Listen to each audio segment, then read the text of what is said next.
un espíritu de naturaleza robusta y de una serenidad imponderable. Algunos lo consideraron rey de América, otros como un Mesías, un redentor que pondría orden en el mundo y los libraría del infierno en el que se encontraban ahora. Renace cada vez que su historia sea contada y da fuerza a todo aquel que la escuche. Esta es la historia del Inca, de aquel espíritu que hizo temblar los mismos cimientos del orden colonial.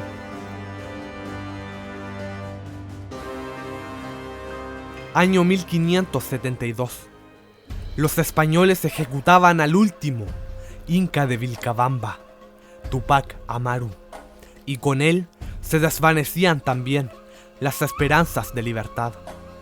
O así se creyó, ya que sus anhelos, su fuerza y su espíritu encontraron hogar en la sangre de sus hijos y en los hijos de sus hijos, buscando entre sus descendientes a aquel que tuviera la fuerza para hacer realidad sus anhelos, los anhelos de su gente, los sueños de libertad.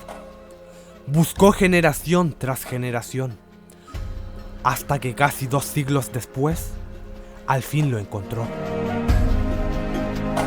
Tupac Amaru II.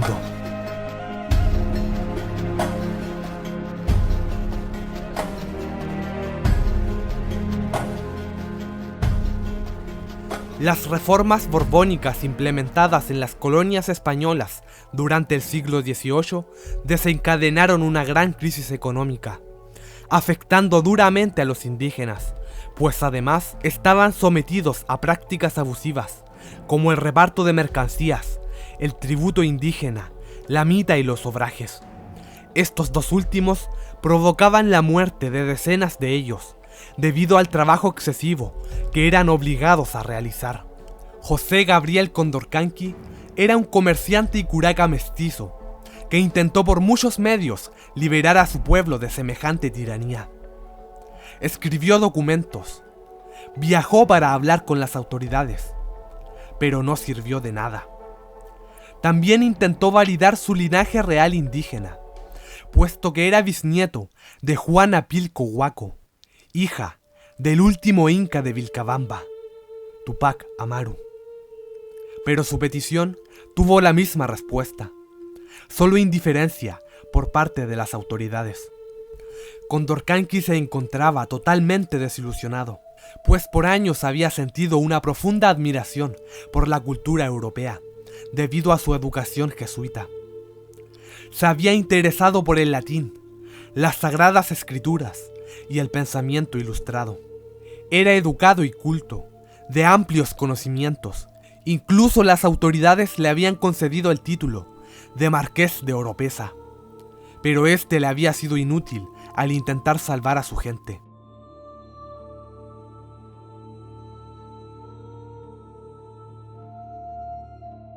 Condorcanqui era un gran conocedor de la Biblia y de Dios. Se declaraba católico. ¿Cómo podría librar a su pueblo del dolor que padecían y la crueldad con la que eran tratados día a día?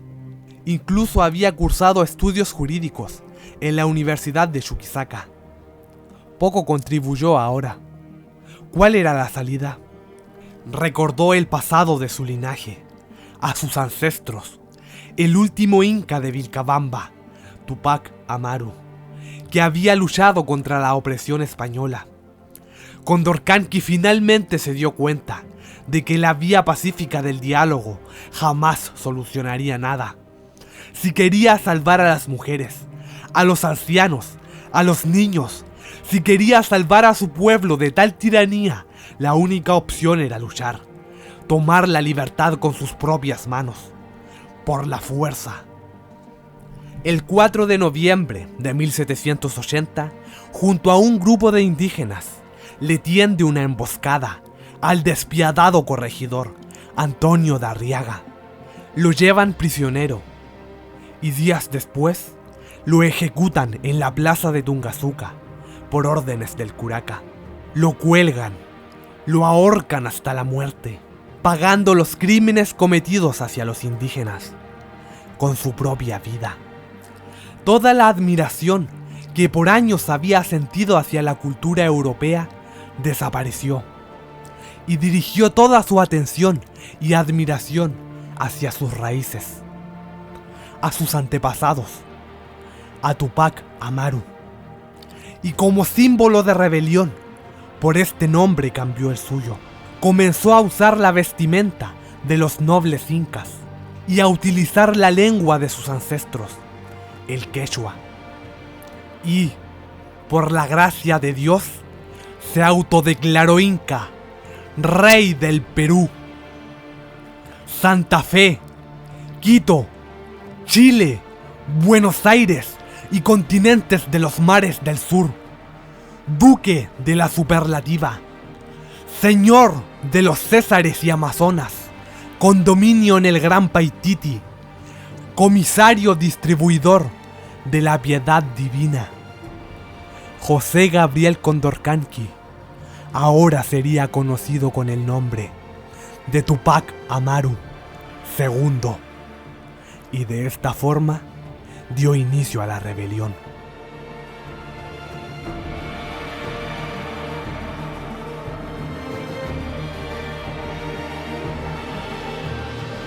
Como respuesta, las autoridades del Cusco enviaron un destacamento de soldados que llegó a Sangarará, para después refugiarse en la iglesia principal, que se encontraba en la plaza de armas.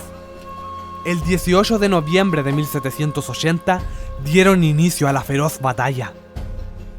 Los bravos indígenas se lanzaron a la batalla, mientras la muerte les susurraba al oído, pero era como si estuviesen sordos, porque no se detenían.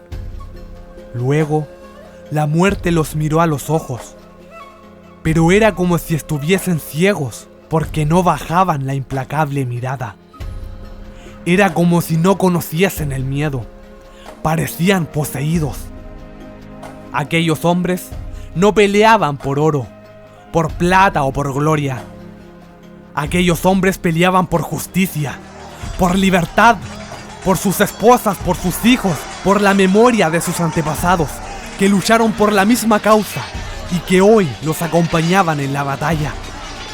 No sentían miedo, no sentían dolor, no sentían cansancio. La sed de justicia era lo que los impulsaba, arrasando con todo enemigo que se pusiese a su paso. Una laguna de sangre realista fue lo que quedó aquel día. La victoria pertenecía a los nobles guerreros, a Tupac Amaru II.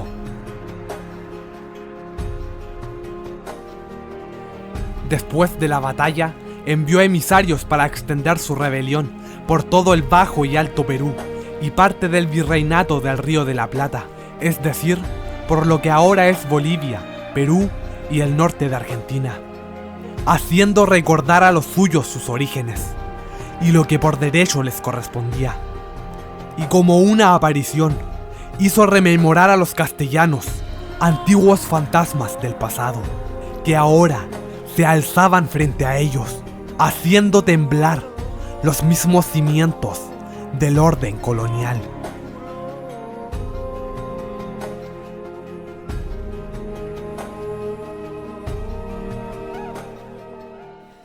Sin embargo, no estuvo exento de fracasos, puesto que los realistas habían recibido refuerzo y armamento.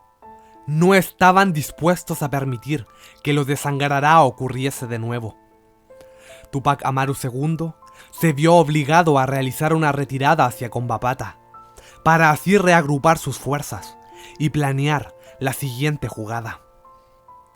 Pero la vil artimaña entró en acción, aquella que ha hecho caer a los guerreros más grandes de la historia.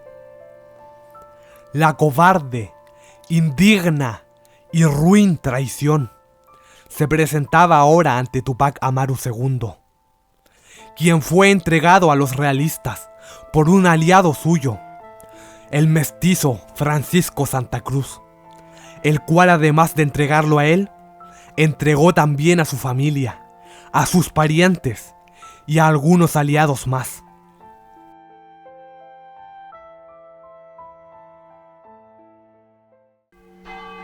El golpeteo de las campanas de la iglesia resonaban aquel día, celebrando la captura del gran libertador, que encadenado entraba por las puertas del Cusco. El visitador, José Antonio de Areche, fue el encargado de hacerlo hablar, de que delatara a sus demás aliados. Tortura hasta el desfallecimiento y rotura de huesos fue el incentivo para que hablara. Pero del fuerte Tupac Amaru II nada pudo obtener. Así que de estímulo cambió. Le comenzó a prometer todo tipo de cosas para él, para su familia. Pero aún así, no logró que traicionara a sus aliados, al resto de su ejército, a los demás culpables de la rebelión. Solo esta respuesta obtuvo del recio mestizo: solamente tú y yo somos los únicos culpables. Tú por oprimir a mi pueblo y yo por tratar de liberarlo de semejante tiranía. Ambos merecemos la muerte. Viendo Areche que nada obtendría de él, ordenó que lo llevaran a la plaza del Cusco, donde lo obligaron a ver cómo torturaban despiadadamente a su esposa y cómo después la sometían al garrote vil y acababan con su vida, y cómo a sus hijos les cortaban la lengua y los asesinaban. De la misma forma con sus parientes y amigos. Pero a pesar de la macabra y cruda escena que pasó frente a sus ojos, la expresión de serenidad y tranquilidad en su rostro no cambió ni un poco. El mismo Areche para esto solo pudo decir que Tupac Amaru II era un espíritu de naturaleza robusta y de una serenidad imponderable. Y dicho esto, ordenó que le cortasen la lengua y que luego amarraran sus brazos y pies a las cinchas de 4 caballos, uno en cada extremidad, para que lo desmembrasen. Las robustas bestias tiraron con monstruosa fuerza y estuvieron así por horas.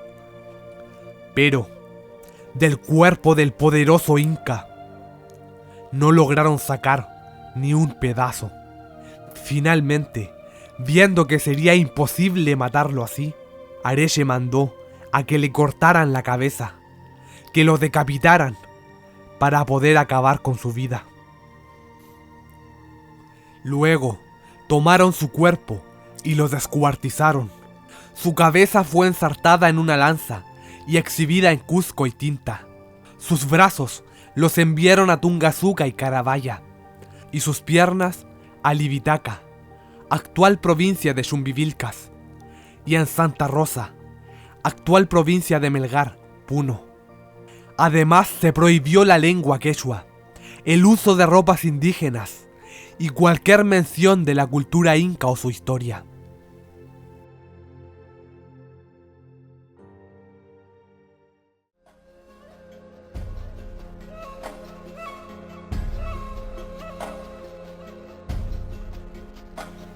Sin embargo, no se logró sofocar la rebelión, que continuó con su primo, Diego Cristóbal Tupac Amaru. Para muchos, la rebelión de Tupac Amaru II marcó el inicio de la etapa de independencia del Perú. Un adelantado a su época, un visionario. Tupac Amaru, aquel poderoso espíritu, vive en la memoria y en el corazón de su gente. Su nombre en quechua significa serpiente resplandeciente. Entonces, gran espíritu, resplandece con gran fuerza y brilla tanto como puedas. Que tu luz sea tan vasta y poderosa que ninguno de tus hijos olvide el orgullo de su linaje. ¿Quiénes son y de dónde provienen? Que no olviden la fuerza que corre por sus venas y que honren ese origen en cada acción. Que en cada situación hagan honor a la fortaleza que demostraron sus antepasados. Tal como lo hizo Don José Gabriel Tupac Amaru. Tupac Amaru II.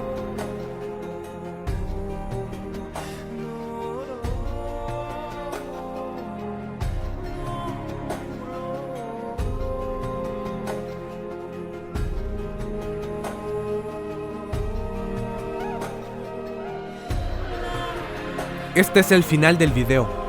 Si te gustó, te recomiendo que veas mis otros videos, donde hablo acerca del mítico guerrero Aquiles, del misticismo de la heroína de Francia, Juana de Arco, de la verdadera historia de William Wallace. Todos estos videos y más los podrás encontrar haciendo clic aquí. Sin nada más que decir, que tengas un excelente día y nos vemos la próxima.